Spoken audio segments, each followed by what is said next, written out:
shift happens, telling you to pour a glass and park your ass because you're listening to KTLK, The Fringe FM.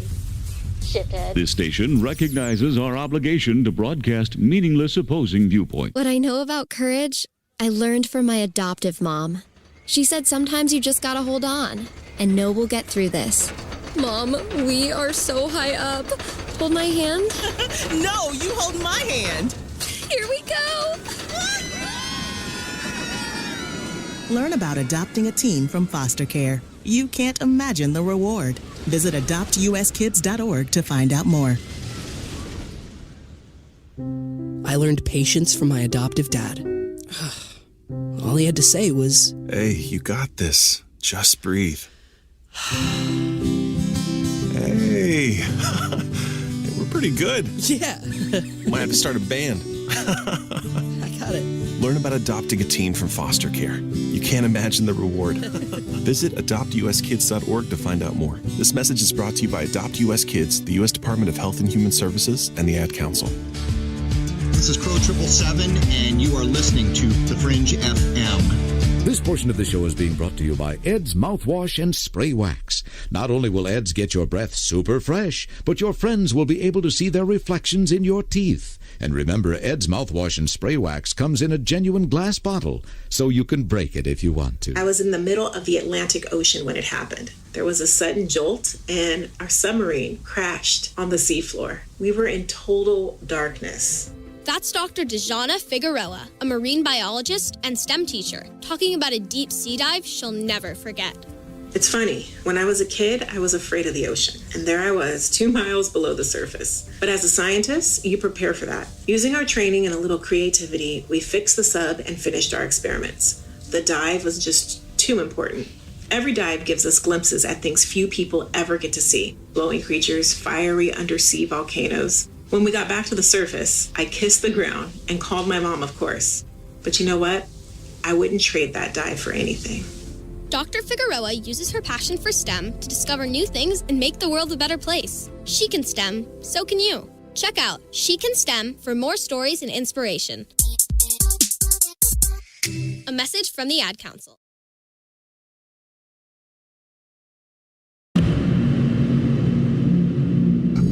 You're listening to Lighting the Void Radio.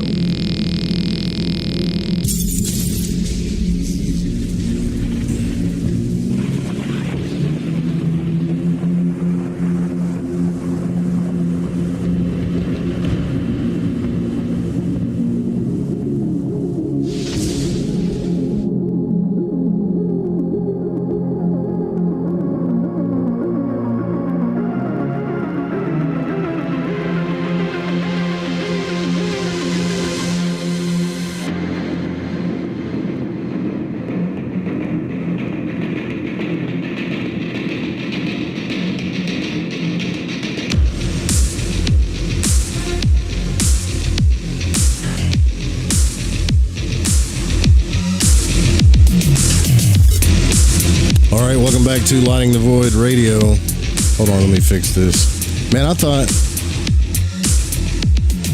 I was doing journalism, man. I thought I was doing journalism there, but apparently not. I actually got that clip from YouTube, and it's been up for a while. So I thought, I was thinking, man, if I can play that clip, this clip's been up for a while. They had even a bigger part of that movie on there, but whatever. I guess we can't do that.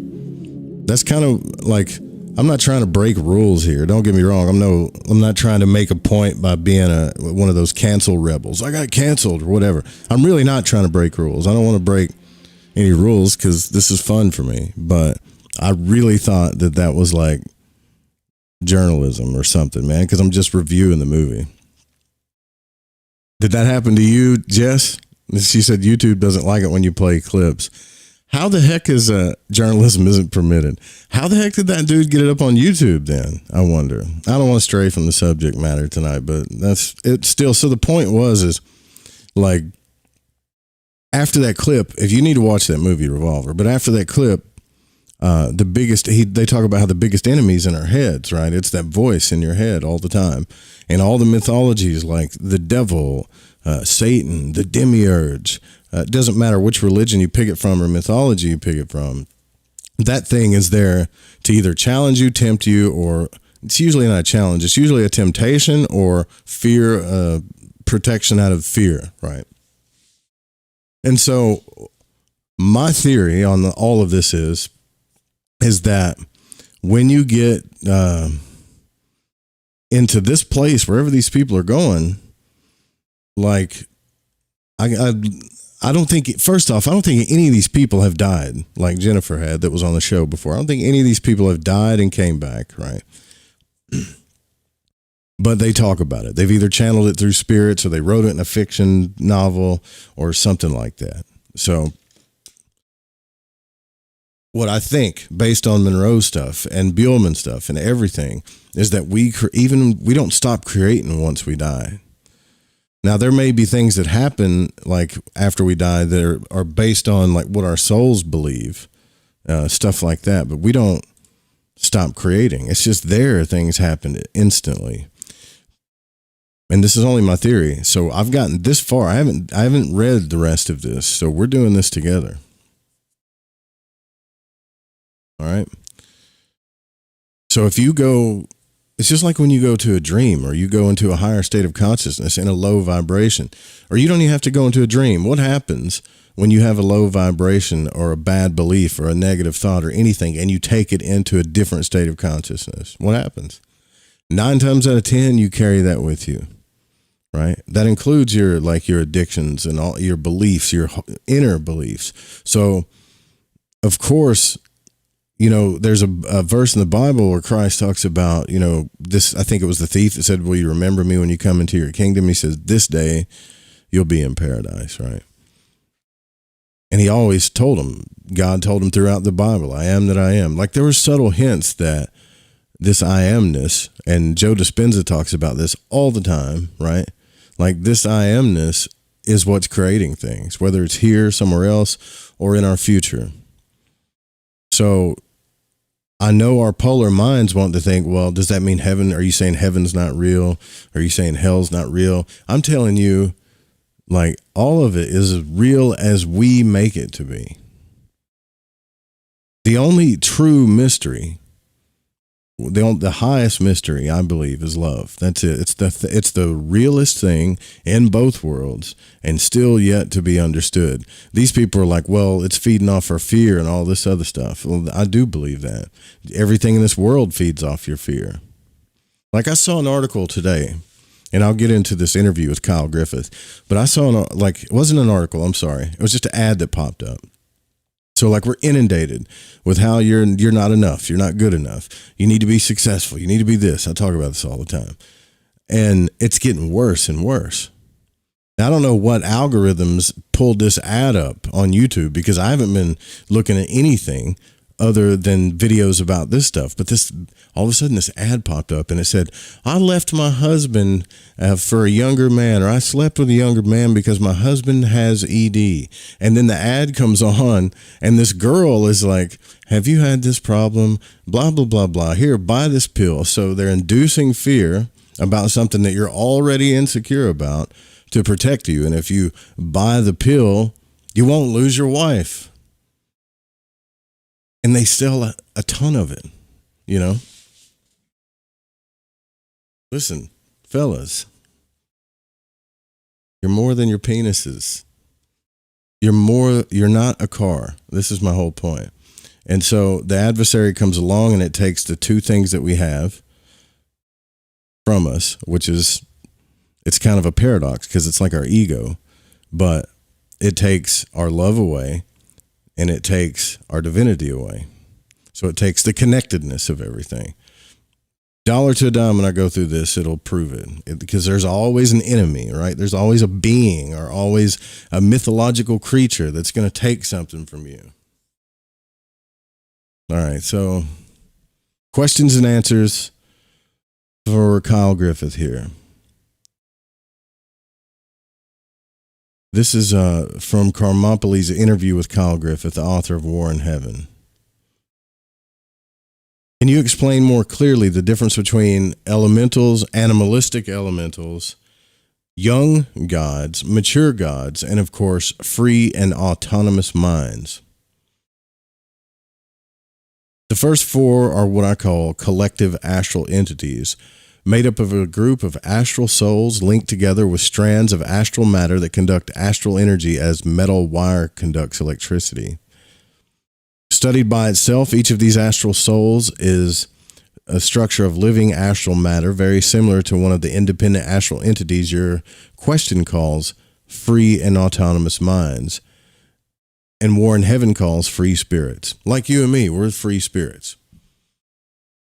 Any astral soul, whether independent or part of a collective entity, can also be called an astral body and possesses its own astral mind and personality structure.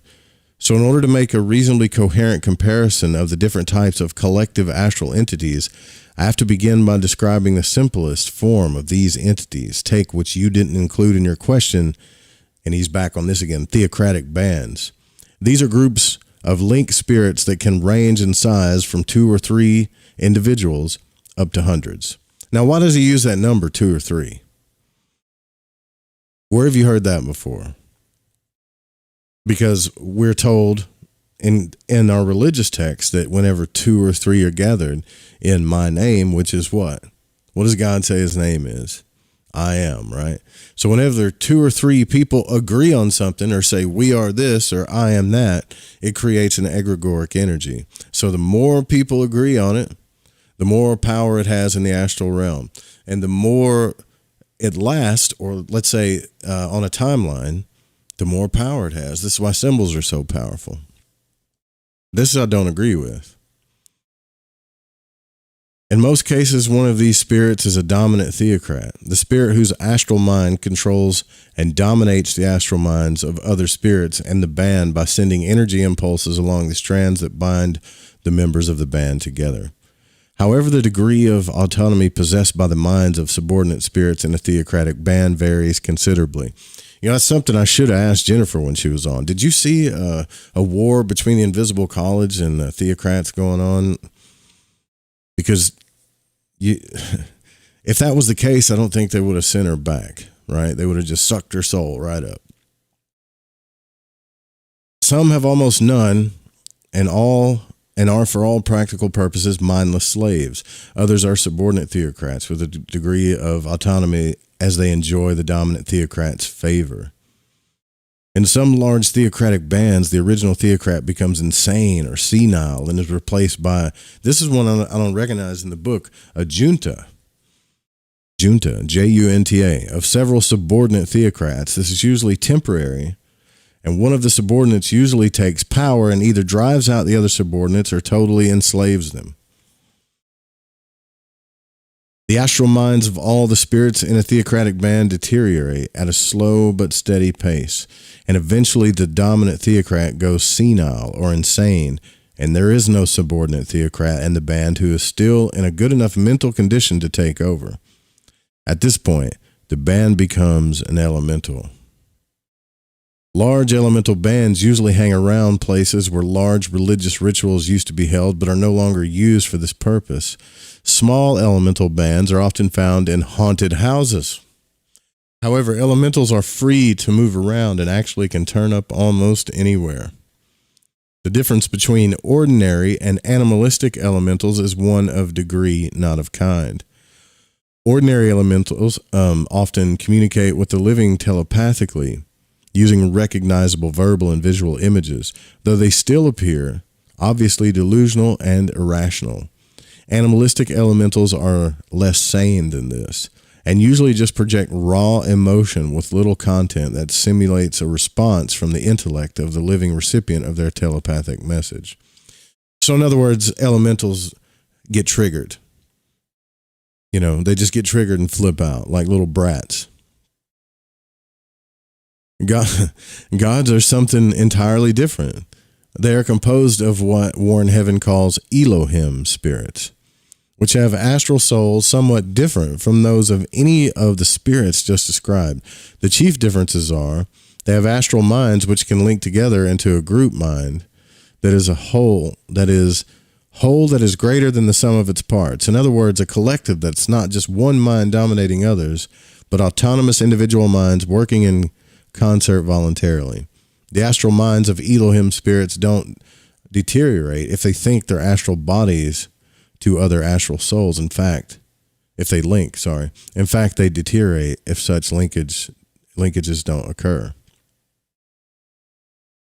As far as I know, the only difference between young gods and mature gods is the number of Elohim spirits involved and the degree to which they have learned to function in unison as part of the group mind. That's pretty freaky, right? So, I'm not saying that I don't believe in elementals. The real question here is, there has to be a psychological factor, I think, that we need to look at here. And that's what I was trying to play with the clip earlier. The ego is this thing that we're afraid of. Like, we're not afraid of the ego. It's the thing that protects us. So it's like the thing at first, it protects all your like childhood stuff. And we all know basic psychology here. But there's a metaphysical principle that goes deeper than that, where you start to identify with it to the point where you forget the fact that everyone around you is a person. I'm not saying there's not good or bad or whatever, and I'm not saying that we're not many creator children of God. But the ego is the thing that wants to separate you from all of that. And it does this from other people, like whoever you see on the street, whether they're homeless, whatever the status they have, it doesn't matter who they are, where they are, what they came from. We're all created by the same thing. So we're all equally special. Even your children, even my son, we're all equally special. Whether we've tapped into certain gifts or not, that's a whole other thing. But so in the stories and in religions and stuff, this ego comes across as a devil, in my opinion, a demiurge. Anything that challenges you via temptation, plays with your fear, or it might actually say, because a lot of people understand in Western society, biblical messages more, well, if you're really a child of God, then go succeed out there. Instantly create, manifest, instantly do it. Or if you're really a child of God, heal yourself. Or if you're really a child of God, whatever you hear this from, whether it's from the voice in your head or other people or in social media, right? The truth is you can do all these things. It may happen differently on earth than it would instantly in the astral realm, but you're more than capable of it. And when Christ realized this in the story that we're told, right? He had to take 3 steps to get there. Which is funny that there's 3 stages to the Western mysteries, right? And in those 3 steps, he had to figure out when his third eye opened, whatever you want to call it, right? He told the adversary to get the hints that you can't tempt the Lord thy God, which is everything and all things, Alpha and Omega, including you and me, right? And that's where the kingdom resides. So it's this little voice in your head that's trying to individualize you from everything else, which isn't really a bad thing. It's there for life purposes, but it also becomes the adversary, the enemy, and it doesn't go away. It never goes away. It's always there. People talk about transcending this or whatever. Now, what I'm trying to say to Gareth and other people is like, I believe, this is just only my belief, I could be totally full of shit too, right? But I truly believe this in my heart. If you can understand this concept and get away from this warring duality, even though you live in duality, you can have an awareness that's past it, a loving awareness, not just an intellectual awareness that's past it, but an awareness that's past it, that when you practice staying in that consciousness, in that level. Eckhart Tolle talks about this. All of the great people that are moving in consciousness nowadays are talking about this. That not only will it change the earth, but it will also change what happens when we die. What happens when you die as an individual. And yet, we can't stop playing with our fears or pointing out enemies. I'm not saying that there's some of these clues aren't here. There's clues to some of this possibly being true. So let's just say all of this is true. that there's a theocratic war, okay, between theocrats and whatever. If you can ascend in your consciousness past that level, and yes, I am talking love and light here, but it's not love, light, and cluelessness, then it really doesn't matter, right? So the ego, for instance, like when people conjure demons, I had a friend of mine call me last night who I hadn't heard from in a long time. And Jose, brother, wherever you are, if you're listening, I love you, man. And we got to talking about this stuff. And we talked about it for hours, you know. I had some adventures in Arizona with this guy. But the hierarchies of the demons and all this other stuff that people are conjuring up to do them favors and things like that happens for a reason, right? Magically, people don't understand it because it's like, why the hell are you messing with demons? That's stupid. Like, why are you doing all this stuff? Well, if you're not consciously ready to handle both sides of yourself, then you don't, you know. It can be evil. Demons, quote, demons, can give you things instantly, especially if you come to the understanding that, well, God isn't the one who gives and takes away. I need something instantly, quick, fast right now. And I think Lon Malu Duquette talks about this too. If you watch his videos, like he's invoked demons and things like that. And he said, there were times that I would limp away from these things, these rituals, right? Which I think he's pretty brave for even talking about it, admitting it, talking about the things he's went through with it. Anyways, my long ranted point here is that I don't think this thing feeds off of our fear. And if it does, whatever these things, if they feed off our fear, then they play with our egos first and then feed off our fear. So in a sense, becoming aware about what's out to get you all the time is great, but we're not going to fix it just by intellectually discussing it. Just like we're not going to fix anything on earth by, even though I love talking, obviously, right? But we're not going to fix it by intellectually discussing it. Like we all have to do the work to increase the love on the earth, right? I think this place was supposed to be a pristine paradise, in the quotes of Eckhart Tolle, for sure. I do. I think this place was designed. The plan here was to be a pristine, living paradise. But it was up to us to make it that way. That's why it's also a living hell sometimes. I mean, look at the intelligence of this planet and how perfect everything has to be, just like how it has to, the calculations of it to the planets, the solar system, the moon, and everything has to be perfect for it to work. And it works. Just like the body, it's a mechanism that works. You can throw a wrench in a machine and it'll break it. You throw all kinds of crap at the body, it rejects it a lot of times.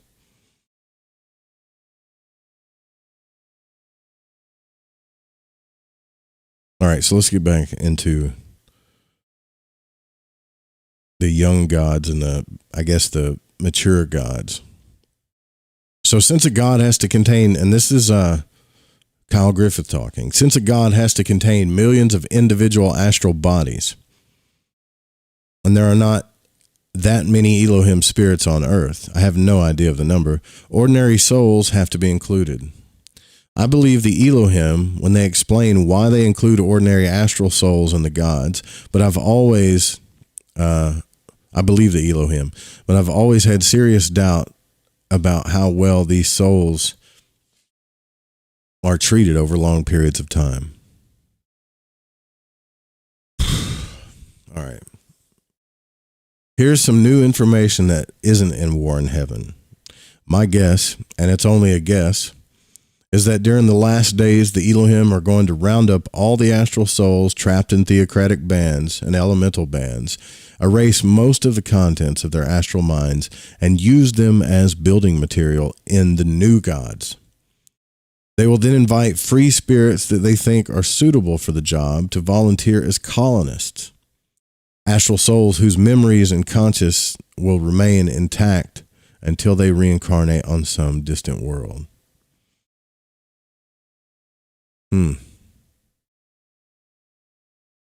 And then he says, I certainly won't volunteer if my soul can slip through a wormhole or something and reincarnate on some distant world with an advanced civilization right away. I'll consider. Otherwise, I'll stay and accept my fate as an ordinary Earth person. The idea of riding one of those gods for millions of years makes my skin crawl. And the answer is a guess, because I've never been able to get a straight answer on this from the Elohim spirits, and the space people can't tell me either because of the treaties. I mean, how many times have we heard this, man? Look, I'm not saying people aren't talking to Elohim or space people. I'm not saying that. Genevieve said, what's up, Genevieve? Thanks for your support. I really appreciate that. By the way, if you like, well, there's a Patreon too, so you just are not, so you can get something for your money if you want to keep supporting when you do support again. Thank you so much. I'm not saying there's no gods or Elohim or space people, but like if you're really like, I don't know how to explain this because it's almost like a paradox. If you're really convinced that someone or something is manipulating you or out to get you, like if you're really convinced of that, then how do you know that any of these spirits that are talking to you are telling you the truth?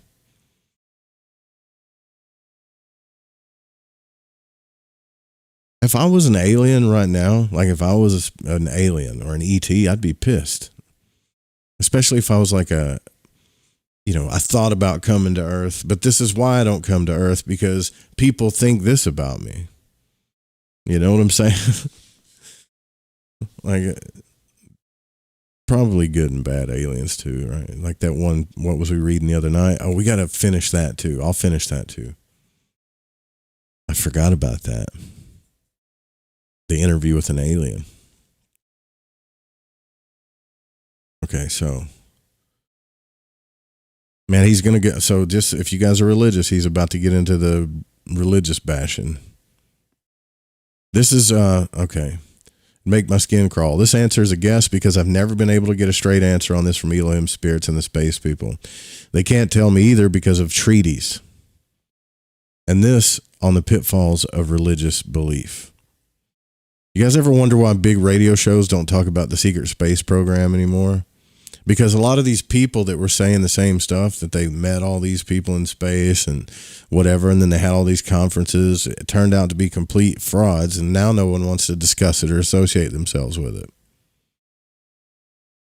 What really, so he has number 9. There's a question to Kyle. What really and deeply happens to a mind immersed in a theocratic band after this so-called death? And Kyle says, I seem to remember that there's more material on this in the description of theocratic bands. In the 1988 War in Heaven, than Gary included in his summary for the notes. It's the kind of heart-wrenching emotionalism that I try to keep to a minimum, but there are areas where it is necessary to put in. Most likely, a more detailed excerpt will be included when I create a topic in the War in Heaven forum for discussing this subject. Here are a few details that will give you a general idea.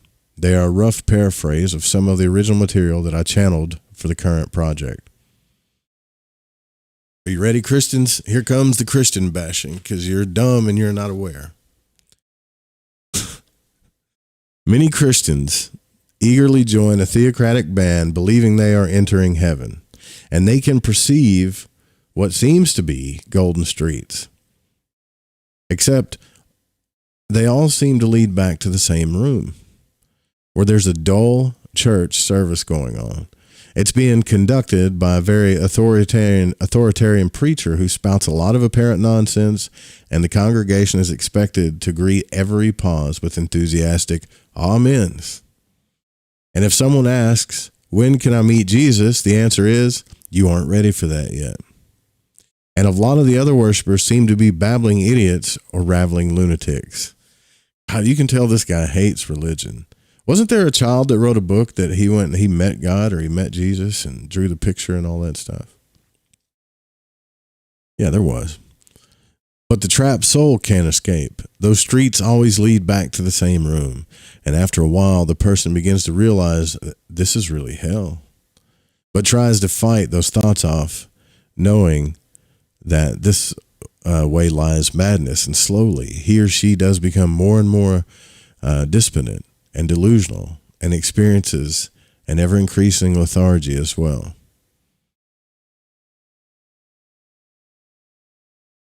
All right.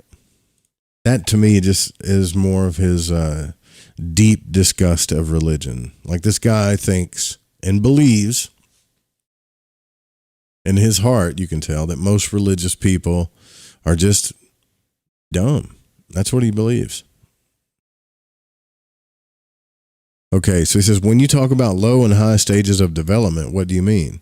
When you say that a person is in a low stage of development, are you referring to someone who is completely mind controlled and submits to a religion to the point of being essentially without free will? And what are the criteria that determine whether we are low or high in maturity? As well, the reality sounds quite elitist to anyone with a modern progressive viewpoint. Yeah, you think? It's one of those aspects of the War in Heaven information that I wish wasn't true, but I have to admit that it is. The human astral soul evolves slowly over the course of many lives, and if the person is able to evade theocratic entrapment and keeps reincarnating, they will develop their soul. And people who make a deliberate effort to gain access to their subconscious mind and make use of the programs they find there, such as the ones used in practicing telepathy, they make more progress along this line of evolution than people who don't. Having spontaneous flashes of past life memories is a sign that someone is at a higher than average state of development. As Krishna tells Arjuna in the Bhagavad Gita, we have both lived many lives. The only difference is I remember mine and you don't remember yours. This kind of elitist thinking was one of the factors that created the infamous Hindu caste system, but there's still a kernel of truth behind it. And yes, what War in Heaven calls a new soul, a person whose astral soul was created during the present lifetime because the soul of a deceased person didn't incarnate in the body during infancy, usually has less free will. They have less creative intelligence, etc., than one of the twice born. Twice born, thrice born, like Hermes. Such people almost never learn enough psychic skills during earthly life to reincarnate without help from the invisible college after they pass over. This is complicated by the fact that such people are also especially prone to give in to theocratic mind control during physical life. They have neither the will nor the skills to resist. This is a reason why theocratic religions have always promoted population growth. It gives them a steady supply of new souls to feed on. Now, this should be enough for anyone interested to chew on. And this is what Thomas Paine is saying.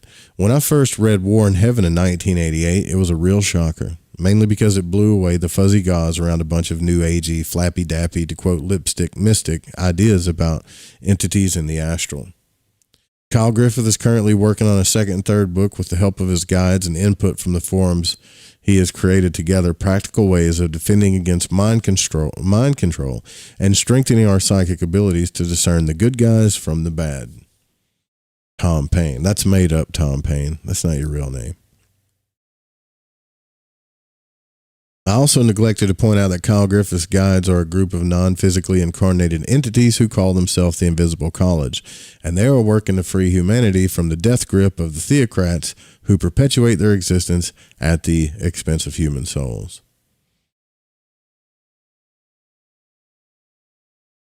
And then the people, there's a few people that go on in this discussion here.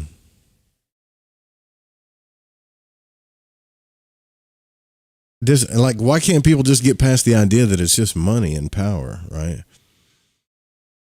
Like, Joel Osteen has a private jet, and people, and like all these big, he's the guy that comes on. It's like, God doesn't want you to go without. God wants you to be fruitful and all this stuff. And it's a great message. It makes people feel good. It makes people feel like they can thrive and have everything they want and all this other stuff. But when it came nut cutting time, like during the hurricanes and stuff, he shut his doors. He didn't help people. He has whatever. There's good and bad on the earth. Every person has it in them.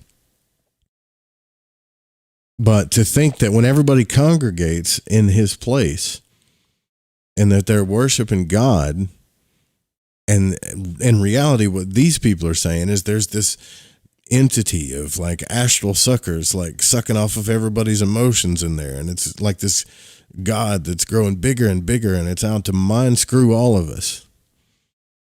If you go back to the clip that I played before, right? What if that's just your ego, Kyle, and everybody else that goes along with this stuff? I'm not saying it's not. I'm not saying you're wrong. But what if it's just your ego trying to protect you?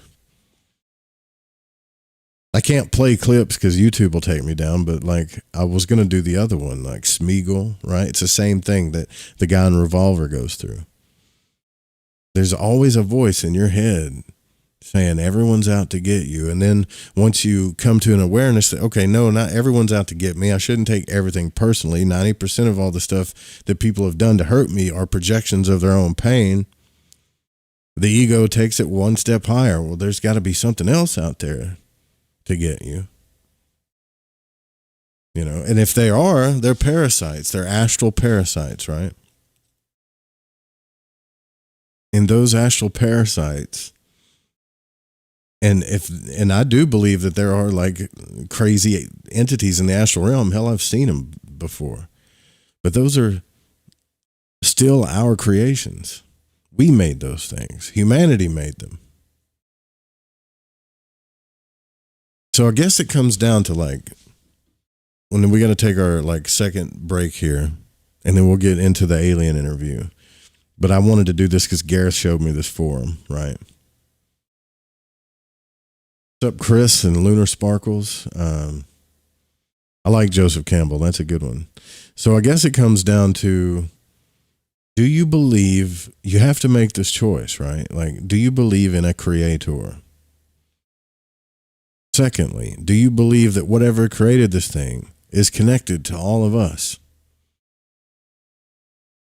You don't have to choose. You can think about it all you want. You're free to think and believe. But if you don't want to think about any of that stuff because you know there's no way of knowing, which I get that too, then what I'm asking you is like, then try to understand the mystery of love. If that doesn't open up your eyes to stuff, it's not pathological. It's not just a chemical thing. And I know that some of you don't have children, so you don't understand this yet. Some of you have animals, though, don't you? That we're all connected. And this connected force has been creating constant stuff on this earth, like good, bad, like ugly. Good, bad, and the ugly. And it does it in the spirit realm, too. And there's been countless tribes of ancient people, not just books and scrolls, but people that have put up their symbols, like the Dogon and others, that have shown us that these two worlds are working together in tandem, like a figure eight. Right? Not saying it's real. I've got to do more OBE stuff to really convince you guys of this. Like, I know magic works. I know the out-of-body experience is real. That's all I know as far as the metaphysical stuff is concerned. I'm sorry I don't know more, but that's enough. That's a lot, and it changed my life, right? Let me see if I can find this alien interview. Unless you guys want to dive into this more. If you want to call in, you can. It's 501-777-5631. But I kind of want to really put a bow on this war in heaven thing, too. It's not like we won't discuss it later. It's fun to talk about, Cthulhu and big scary stuff that's out to get us and look into the realities of it. And we will always continue to do that. But wouldn't it be more fun if you could actually, well, maybe for not some of you, but for me, if you faced the fear and did it anyways, had an out-of-body experience so that you could see the stuff for yourself and then come up with your own conclusions, because I might be full of shit. All these books might be full of shit. I know it's hard to believe, even the religious ones, even the scrolls, but they could be. I believe people's personal experiences, how do I say this? I think if we created our reality based on our experience instead of our books and what other people think we should do, we would have a whole new place to live in. An entirely new planet, right? Or community even. It'd be like cool to find a town that's like you drive into this town and it's got a sign that says, we do everything in this community based on what we've learned from our experience. That's all we know that's true so far. And I know you think I'm the doubting Thomas, but the doubting Thomas was the only apostle that got to touch the flesh of Christ in the story for a reason. He got rewarded for it because he thought for himself, you know. Damn it.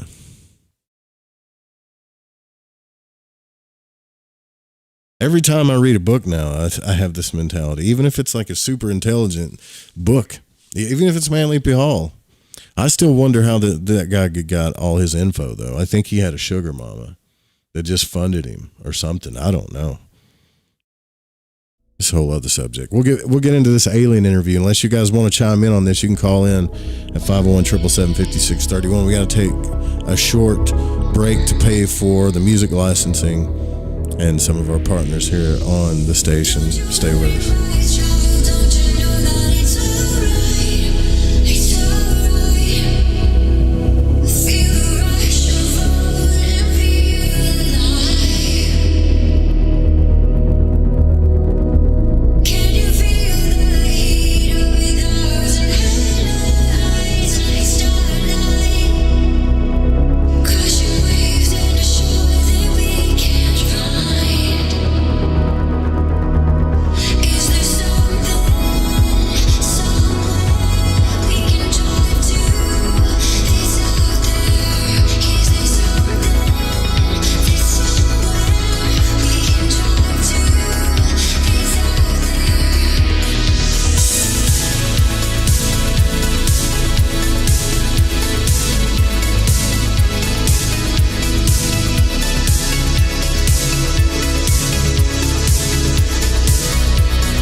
Or the next year be more favorable? How about, are our two signs compatible? Each month at the new moon, you can ask these questions live with me, your astrologer psychic, Mary DeCina, along with host of Lighting the Void, Joe Root. Join us at the new moon for Cosmic Conditions. We look forward to working with your energy. Every new moon at 7 p.m. Pacific, 10 p.m. Eastern, right here on Fringe FM. Musicians experience a lot of frustration with music marketing and promotion. They have no idea how to get their music heard, and they're spending hours sending emails, making phone calls, and hitting up their friends to promote them. With our industry-powered digital marketing platform, we can set up your media plan in minutes. Our team will automatically distribute your music across all the best channels, so you can focus on actually making the music. Submit your music today on our website at mymusicpromoter.com. That's mymusicpromoter.com. 1 in 3 adults has prediabetes. 1 in 3. That means it could be you, your football buddy, your football buddy, or you, your best man, your worst man, you, your dog walker, your cat jogger. While 1 in 3 adults has prediabetes, with early diagnosis, prediabetes can be reversed. Take the risk test at doihaveprediabetes.org. That's doihaveprediabetes.org. Wait, did they just say 1 in 3 adults has prediabetes? That's 33.33333% of adults. That means it could be me, my boss, or my boss's boss, or me, my favorite sister, or my other sister. That's 7 members of my 21-person romantic book club. Wait, the 1 in 3 could be me, my karaoke partner Carol, or my karaoke enemy Jeff. I'm going to take the risk test at doihaveprediabetes.org. Brought to you by the Ad Council and its Prediabetes Awareness Partners. This is Reverend John M. Polk from johnpolkmedia.com, and you are listening to KTLK, The Fringe FM.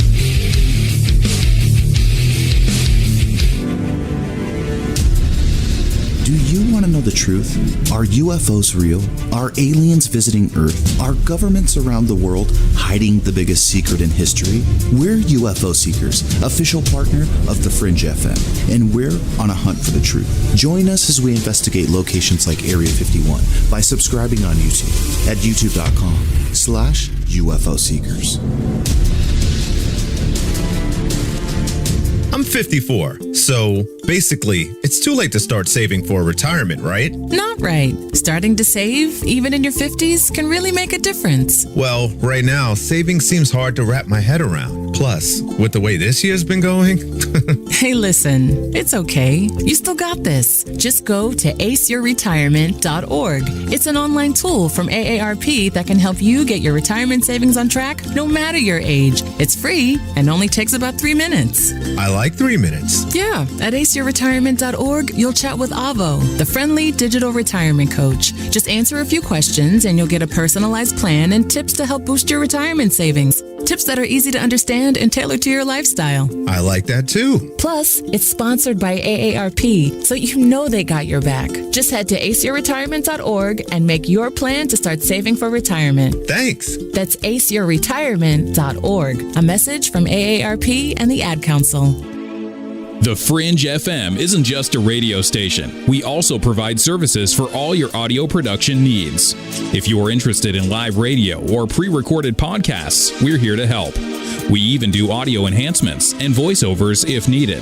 If you want to do a podcast or live radio show and even want the option to syndicate on terrestrial radio, from simple audio file enhancement to live production and call screening, we have you covered.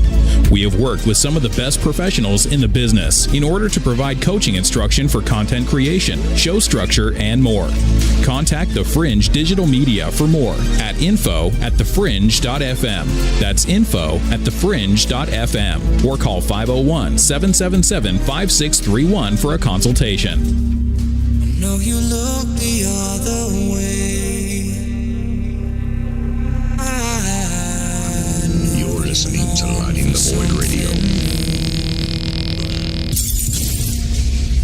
Damn it. So that you're wasting all your days looking for something that is right in front of you. And I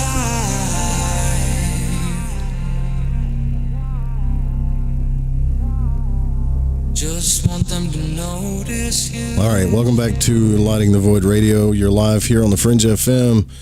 Call-in number's 501-777-5631. Hopefully we can get into some other books, but I kind of wanted to put a bow on that book. If you want to look into that book, it's called War in Heaven by Kyle Griffith. I'll put it all together at some point and put it on YouTube as an audio book, kind of like I did Psychic Self-Defense. But I'm interested in this alien interview now, and I think where we left off, where did we leave off? This thing supposedly happened in Roswell. I'm probably going to have to cut this into 2 videos. I'm making more work for myself here. Because I can't talk about the same stuff over and over again. You guys get the point, right? Like, with the other thing, there's people that progress into consciousness, that progress into awareness, and I don't think it matters whether you're in this realm or the next. If you can do that, even if there are theocrats that are going to be out to get you, I don't think you're going to have a problem. I really don't. Just keep love in your heart at all times. Like it's going to be, it's all going to be scary. I think when we all have to die. This is one thing we're all going to share, right? We're all going to die. This is why the revelations to me, what was revealed to me, and it doesn't make me special, but the whole idea of holy is the Lamb, which means holy is the sacrifice, means this whole process of birth, death, and resurrection, and life, and all the stuff that we go through. Yeah, it sucks. It's scary, and we're all afraid of it. Like, most of the people I've talked to are scared of it because they're honest. They're open. They're especially afraid of being alone or dying alone. And unless you're just like a narcissistic person and you're just so about yourself, you need to, which narcissism to me is just another form of fear that you really don't want to deal with. It's a deeper form. But most of us don't want to die, and we don't want to die alone. But that is the sacrifice that we all have to make for this life to go on. Life and light, birth, death, and resurrection, and everything in nature shows it. It shows it. Everything has a cycle and a season, even the stars and the planets and stuff. And it's holy and it's divine because consciousness wanted to experience, right? You got to think, right? If you're God and you're Alpha and Omega, I've thought about this. I've had plenty of time to think about this. Years. I didn't have to do magic to come up with this one. But if you're Alpha and Omega, you're everything and all things. There is nothing to relate to. How do you even know yourself? Wouldn't you be pretty bored? Wouldn't everything be a concept in the mind? Unless you sacrificed yourself to learn about yourself. As above, so below, which is essentially what we do here. Through all of our pain and all of our suffering, we learn to create a bigger paradise, and we glorify whatever has created us by giving it the experiences of our life so it and us and we can all understand consciousness and whatever. I mean, I would have to think, and this is just my human interpretation, if I was Alpha and Omega in all things, like if I was everything, just consciousness, right? I have nothing to relate to. I would have to think, how am I going to figure out the truth of things?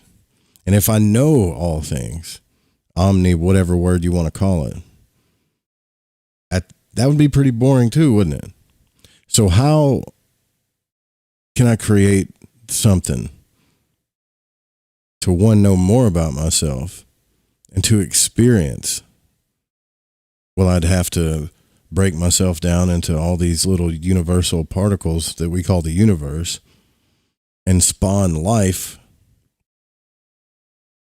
divide my consciousness up into all these beings. It might be 144,000 beings that keep spiraling out like the golden spiral, like everything in nature spirals out until we come into this place where we don't remember that source. But now we're in a polar world, Alpha and Omega, and we get to experience things. Experience love, right? Not just think about it.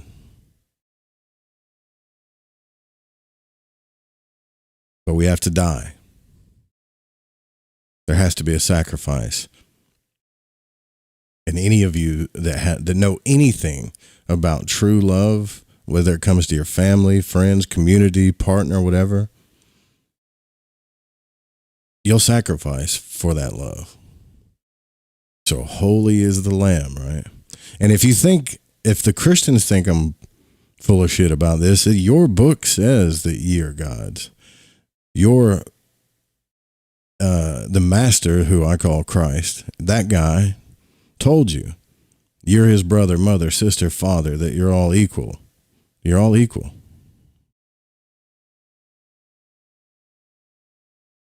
I've read the stuff. I mean, it can be interpreted a lot of different ways, but I don't think there was a time when Christ himself ever came down and said, you will only be saved and go to heaven if you worship me, the individual. Well, that's not really a progression from the Old Testament, is it?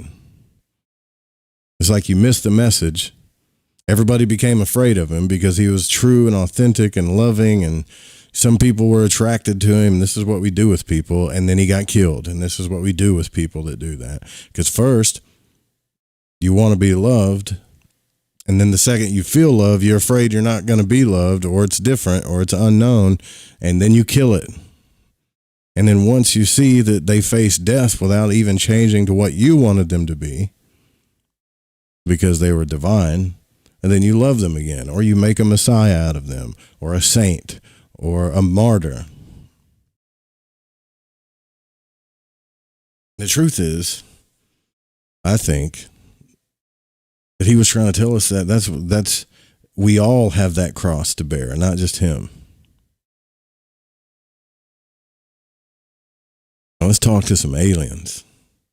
I think I left off where supposedly this is a real Roswell interview, right? This is a real thing that happened. An alien came down, this nurse, who is interviewing him, finally started reading children's books. Then he started learning the English language. And then I think we left off where it says, my education begins.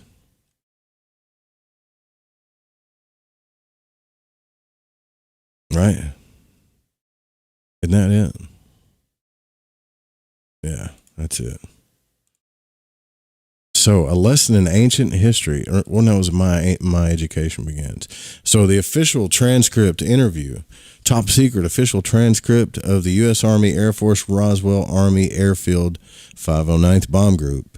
The subject is the alien interview. This was July the 24th.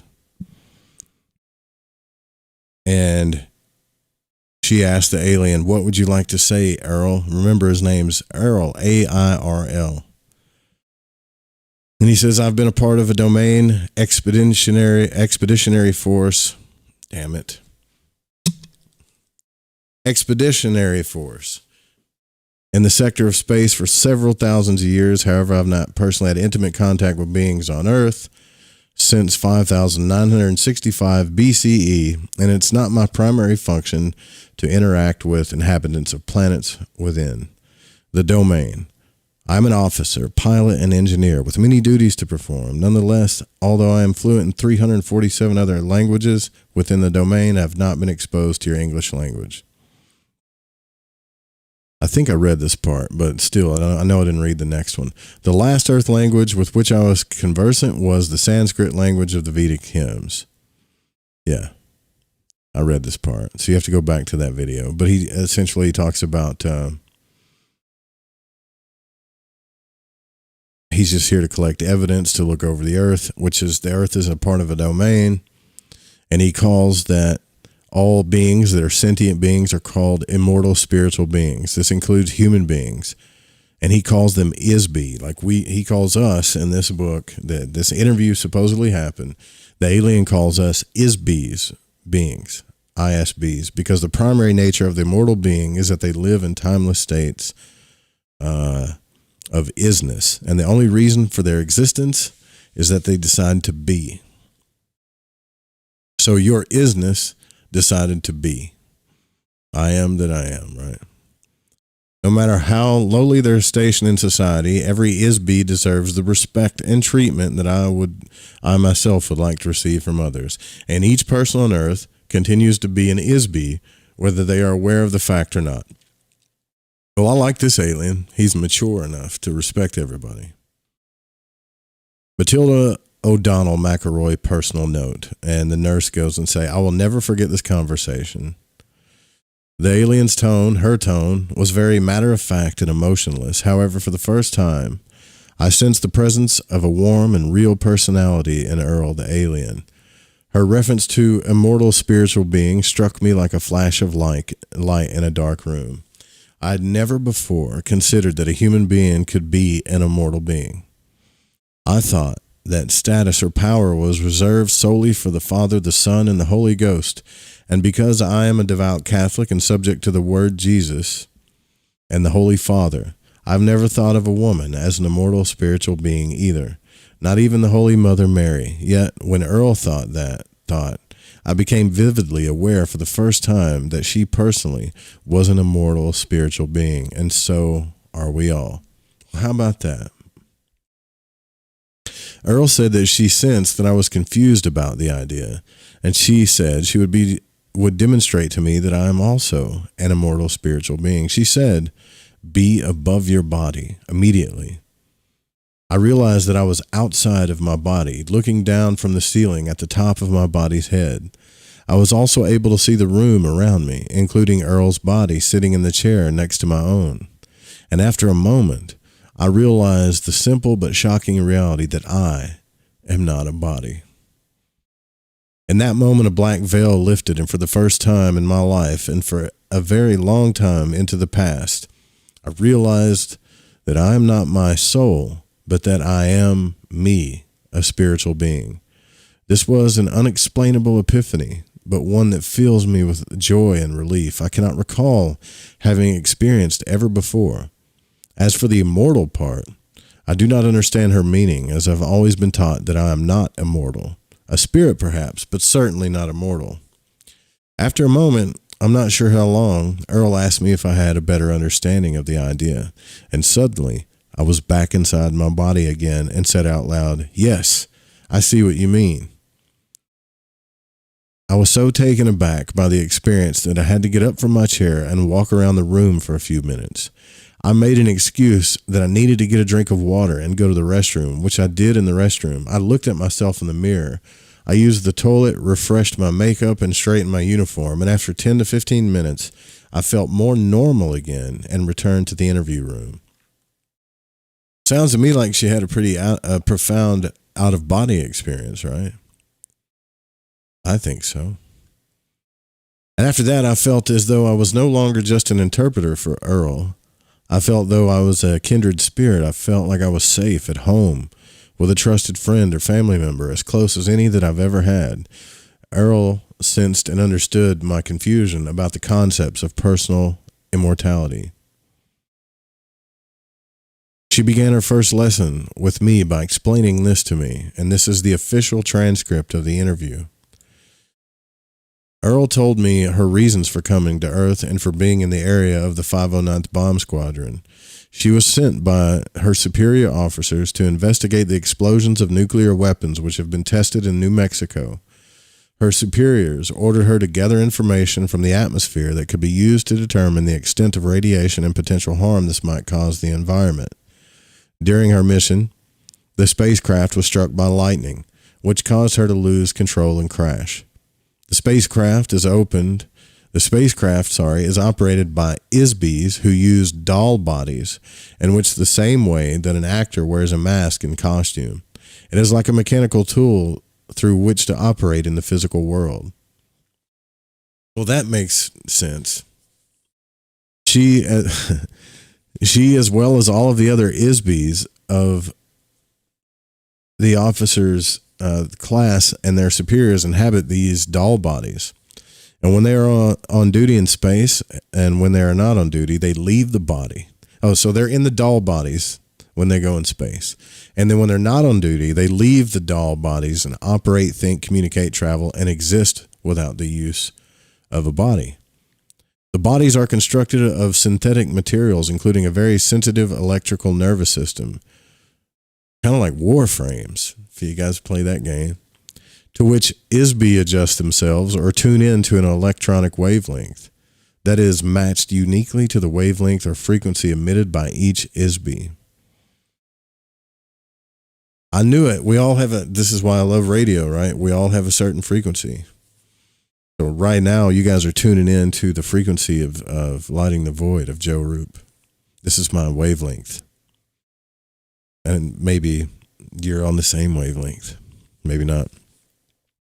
Each ISB is capable of creating a unique wave frequency which identifies them, much like a radio signal frequency. See? This serves in part as identification like a fingerprint. The doll body acts like a radio receiver for the ISB. No two frequencies or doll bodies are exactly the same. The doll body thing freaks me out a little bit. I'm not going to lie. Like, kind of freaky. But if you look at technology, we're kind of moving that way. It's almost like we're, wouldn't it be crazy if like that's what we're doing, you know, with AI, is we're preparing ourselves to build these doll bodies, because eventually the human body is going to go away. Like there's old texts that say the spirit came into matter and created bodies to protect it, but eventually would go back into spirit. The bodies of each ISB crew member are likewise tuned into and connected to the nervous system built into the spacecraft. The spacecraft is built in much the same way as the doll body. It is adjusted specifically to the frequency of each ISB, or each crew member, and therefore the craft can be operated by the thoughts or energy emitted by this. It is really a very simple, direct control system, so there are no complicated controls or navigational equipment on board the spacecraft. They operate as an extension of this ISB. When the lightning bolt struck the spacecraft, this caused a short circuit and consequently disconnected them from the control of the ship momentarily, which resulted in the crash. So the theory that there was a ship in Roswell and it came down from lightning, if it's real, if that actually happened, this interview confirms it, right? The continuing mission of our organization is to secure, control, and expand the territory and resources of the domain. Earl pointed out that their own activities were very similar in ways to the European explorers who discovered and claimed the New World for the Holy Father, the Pope, and for the kings of Spain, Portugal, and later Holland, England, France, and so forth. Europe benefited from the property acquired from the native inhabitants. However, the native inhabitants were never consulted with or asked for their permission to become part of the domain of European nations and the soldiers and priests they sent to acquire the territory and wealth in order to advance their interests. That's true. If our history is correct, that is true. Earl said she read in a history book that the Spanish king regretted the brutal treatment of the native inhabitants by his soldiers. He feared retribution from the gods he worshipped, as described in various testaments of the Bible. He asked the Pope to prepare a statement called the Requirement, which was supposed to be read to each of the newly encountered native inhabitants. The king hoped that the statement, whether it was accepted or rejected by the natives, would absolve the king of all responsibility for the resulting slaughter and enslavement of these people. So the kings wrote a paper that's like, I know I did some bad stuff and I acknowledge your pain. Sounds like a customer service agent, right? But will you forgive me and just let us have this land and let us do what we want to do? He used the statement as justification to confiscate their lands and possessions by soldiers and the Pope's priest. Apparently, the Pope personally did not have any feelings or guilt or responsibility in the matter. He probably washed his hands of it. Earl thought that such actions were those of a coward, and that is no surprise that the territory of Spain was diminished so quickly. And only a few years later, the king was dead, and his empire had been assimilated by other nations. Earl the Alien said that this sort of behavior does not occur in the domain. Their leaders assume full responsibility for the actions of the domain and would not denigrate themselves in this fashion, nor do they fear any gods or have any regret for their actions. This idea reinforces my earlier suggestion that Earl and her people are probably atheists. In the case of the acquisition of Earth by the domain, the rulers of the domain have chosen not to openly reveal this intention to the native inhabitants of Earth until a later time, when it may or may not suit their interest to reveal themselves. For the present time, it's not strategically necessary to make the presence of the domain expeditionary force known to mankind. In fact, until now it has been very aggressively hidden for reasons that will be revealed later. The asteroid belt near Earth is a very small but important location for the domain in this part of space. Actually, some of the objects in our solar system are very valuable for use as low-gravity space stations. They are interested primarily in the low-gravity satellites in the solar system, which consists mainly of the side of the moon facing away from the Earth, and the asteroid belt, which was a planet that was destroyed billions of years ago, and to a lesser degree, Mars and Venus. I knew I wanted to go to I knew there were aliens on the dark side of the moon. I mean, Crow picked up some weird stuff with his camera all around the moon, didn't he? Doom structures synthesized from gypsum or underground bases covered by electromagnetic force screens are easily constructed to house the domain forces. Once an area of space is acquired by the domain and becomes a part of the territory under its control, it is treated as the property of the domain. The space stations near the planet Earth is more important only because it lay along a path of the domain expansion route toward the center of the Milky Way galaxy and beyond. Of course, everyone in the domain is aware of this except for the people of Earth. This is almost like a Dune, except the people in the Seaches don't really, like we're the people in the Seaches, but we don't know that they're there. Makes you wonder if this is real. Yeah, the lunar wave, that was it. It was a good documentary. It's trippy too, man.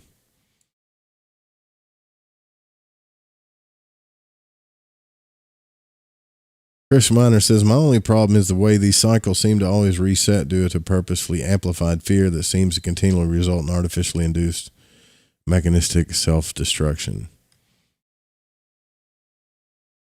Yeah. I hear you, bro. All right.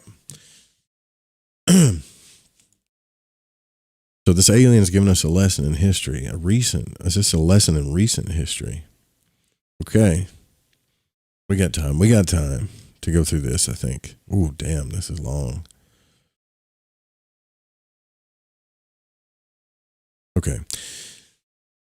Matilda O'Donnell McElroy personal note. This interview taught me a history lesson which I will never read in any textbook written on Earth. The domain has a much different view of events than we do. Here's another official transcript. July the 26th, 1947. U.S. Army Air Force, Roswell Base, 509th Bomb Group. Subject, alien interview. The domain Expeditionary Force has observed a resurgence in science and culture of the Western world since 1150 AD, when the remaining remnants of the space fleet of the old empire in the solar system were destroyed. The influence of the remote control hypnosis operation diminished slightly after that time, but still remains largely in force. Well, that's kind of random, isn't it? Like, what is that? I hope she asked him what that is. Apparently, a small amount of damage was done to the old empire remote mind control operation, which resulted in a small decrease in the power of this mechanism. As a result, some memory of technologies that ISBs already knew before they came to Earth started to be remembered. Thereafter, the oppression of knowledge that is called the Dark Ages in Europe began to diminish after that time. It was probably in the Library of Alexandria. Probably got burned. Since then, knowledge of the basic laws of physics and electricity have revolutionized Earth culture virtually overnight. The ability to remember technology by many of the geniuses and the ISB population of Earth was partially restored. When not so actively suppressed, it was before 1150 AD. Sir Isaac Newton is one of the best examples of this. In only a few decades, he single-handedly reinvented several major and fundamental scientific and mathematical disciplines. The men who remembered these sciences already knew them before they were sent to Earth. Ordinarily, no one would ever observe or discover as much about science and mathematics in a single lifetime, or even a few hundred lifetimes. These subjects have taken civilizations billions and billions of years to create. ISBs on Earth have only just begun to remember small fragments of all the technologies that exist throughout the universe. We've only just begun. Yeah, like when AI is like the beginning, right? Theoretically, if the amnesia mechanisms being used against Earth could be broken entirely, ISBs, that's us. Every time I say ISBs, they're referring to us, would regain all of their memory. Unfortunately, similar advances have not been seen in the humanities, as the ISBs of Earth continue to behave very badly toward each other. Yeah, we have an ego problem here, for sure. Pride, ego, all that stuff. This behavior, however, is heavily influenced by the hypnotic commands given to each ISBs between lifetimes. And the very unusual combination of inmates on Earth, criminals, perverts, artists, revolutionaries, and geniuses is the cause of a very... Wait, that's kind of like... that is a weird combination that he just put up. This alien says inmates on Earth, criminals, perverts, artists, revolutionaries, and geniuses. That's a melting pot. This is the cause of a very restive and tumultuous environment. The purpose of the prison planet is to keep ISBs on Earth forever. Uh-oh, here we go. Promoting ignorance, superstition, and war between ISBs helps to keep the prison population crippled and trapped behind the wall of electronic force screens. ISBs have been dumped on Earth. All right, man, you had me, but you're starting to lose me a little bit. I hope they make up for this. ISBs have been dumped on Earth from all over the galaxy, adjoining galaxies, and from planetary systems all over the old empire, like Sirius, Aldebaran, the Pleiades, Orion, Draconis, and countless others. There are ISBs on Earth from unnamed races, civilizations, cultural backgrounds, and planetary environments. And each of the various ISB populations have their own languages, belief systems, moral values, religious beliefs, training, and unknown and untold histories. These Isbies are mixed together with earlier inhabitants of Earth who came from another star system more than 400,000 years ago to establish the civilizations of Atlanta and Lemuria. Those civilizations vanished beneath the tidal waves caused by a planetary polar shift many thousands of years before the current prison population started to arrive. Apparently, the Isbies from those star systems were the source of the original Oriental races of Earth, beginning in Australia. On the other hand, the civilizations set up on Earth by the Old Empire prison system were very different from the civilization of the Old Empire itself, which is an electronic space opera. What? The Old Empire is an electronic space opera? That sounds pretty rad. Is it like a big rave party? It's an atomic-powered conglomeration of earlier civilizations that were conquered with nuclear weapons and colonized by Isbies from another galaxy.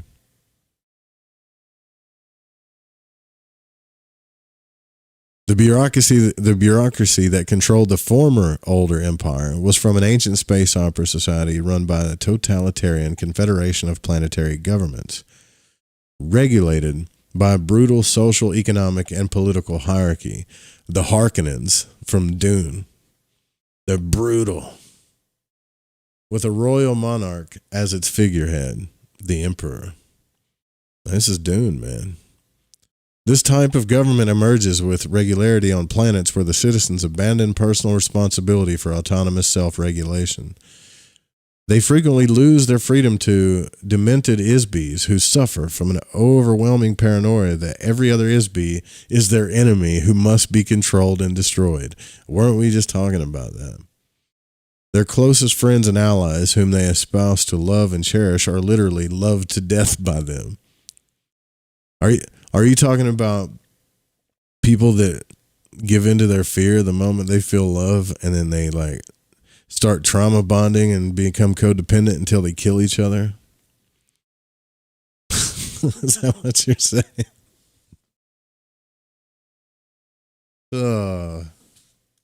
Whoa, this is high vibe. This is like some high vibe stuff here, isn't it?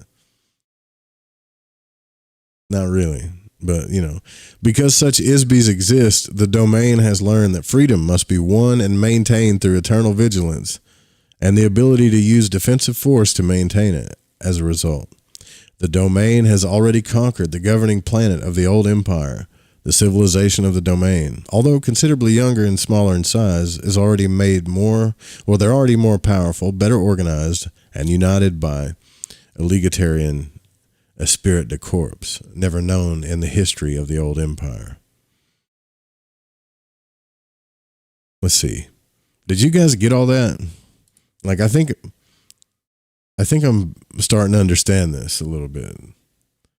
So, there was an empire that was ruled by brutal folks, and this is like they dropped off prison people here. So I think why there was a link to this book from War in Heaven. Yeah, it does sound like Star Wars and the Rebels, doesn't it? I think why there was a link to this is because I think whoever sent this PDF, I mean, this could be a real alien interview. I don't know. But whoever sent this, there's stuff in it that corresponds with that. Now I see why there's a link in here with that. I see it. The population of Earth is disproportionately comprised of a very high percentage of such beings. The conflicting cultural and ethical moral codes of the Isbies on Earth is unusual in the extreme. The domain conquest of the central Old Empire planets was fought with electronic cannons. This is just the first part. The citizens of the planets forming the core of governments for the old empire are a filthy, degraded slave society of mindless, tax-paying workers who practice cannibalism.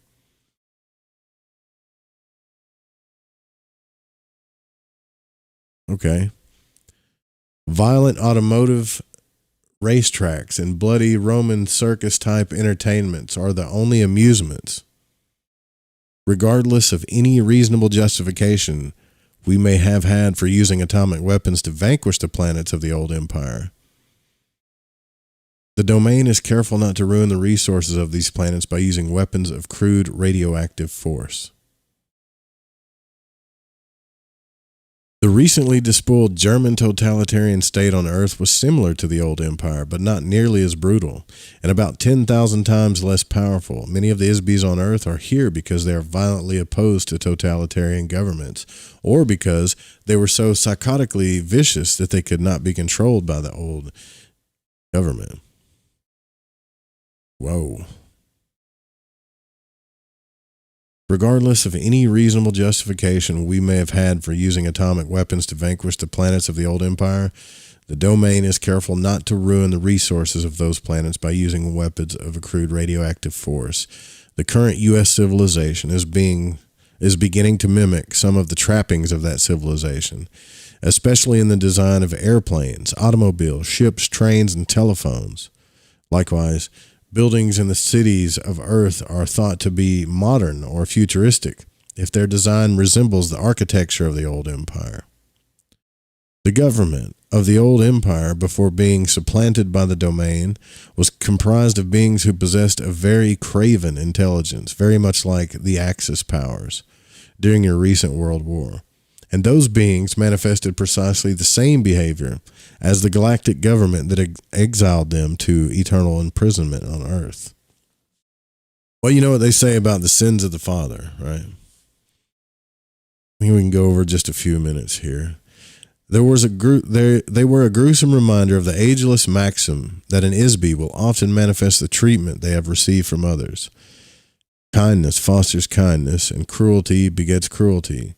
One must be able and willing to use force tempered with intelligence to prevent harm to the innocent.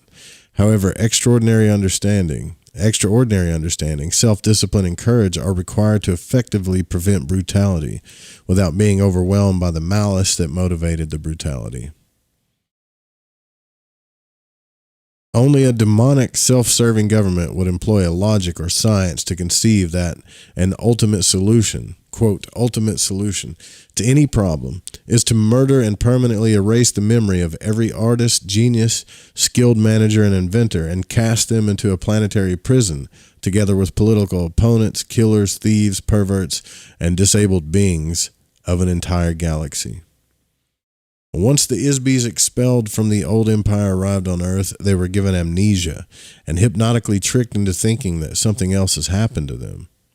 Next step was to implant the ISBs into biological bodies on Earth. The bodies became the human populations of false civilizations, which were designed and installed in the minds of ISBs to look completely unlike the old empire. I should have like a sound clip that does have that Star Wars music where you play the Republic or whatever.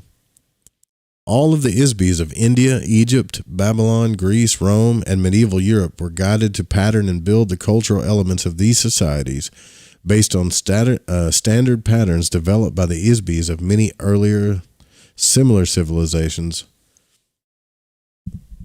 on Sun Type 12 Class 7 planets that have existed for trillions of years throughout the universe. In the earliest times, the ISBs sent to prison Earth lived in India. They gradually spread into Mesopotamia, Egypt, Mesoamerica, Greece, Rome, medieval Europe, and to the New World. They were hypnotically commanded to follow the pattern of a given civilization by the old empire prison operators.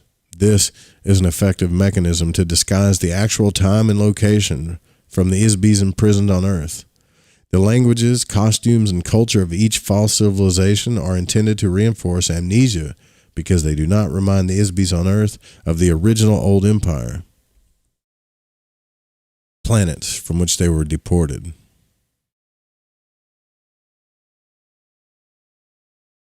Okay, so we're gonna have to get into like all of this is coming from the alien. Yeah, this is all coming from this alien interview that supposedly happened in Roswell. And I guess tomorrow night we'll get into this, unless I have a guest on. I'm not sure yet. But it's going to go into, obviously, religion, mind control, all this other stuff.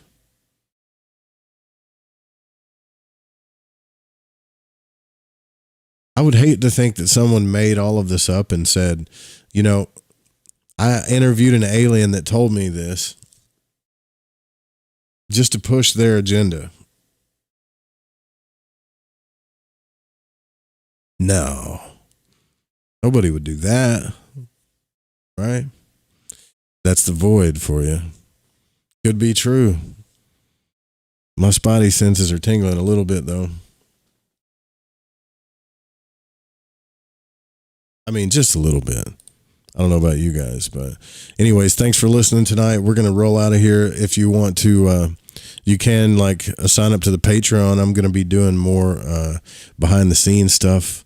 I think I might try TikTok too, but there's, if you sign up to become, there's a free membership. There's a $5 membership where you get access to all the podcast archives and other stuff in Patreon. And then there's the $10 one that Gareth signed up to, actually, that I also put all of the audios and any of this audio guided stuff in there. So you'll get access to everything that I put up in the shop in there too. How about that?